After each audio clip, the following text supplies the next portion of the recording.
Continue duties and taxes. Previously we had VAT, MOD, VAT, excise duties, sales duties, and trade and taxes. Now that we have only GST, it's if you learn previous version, it will be always great idea that you will learn what is the difference between the previously that we had taxation and currently how easy is this. Okay, so let us enter here. If you wanted to enter only GST, you can enter GST, but I'm going to enter the previously what we had VAT. Under the duties and taxes, I just type D and I'll get duties and taxes. I'm selecting here. The percentage also you can enter. What is the percentage that they are charging it across? Previously they were charging very minimal. Additional duties, if you wanted to add surcharges and taxes based on the rate. So this is how it was previously.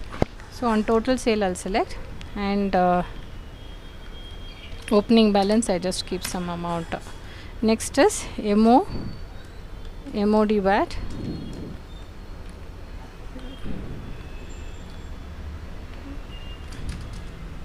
Under duties and taxes, I just enter some percentage. On total sale I'll put. Again excess duties, taxes and duties, 10%. Additional duty or surcharge taxes, tax based on the item rate I put. Some amount I put. And sales tax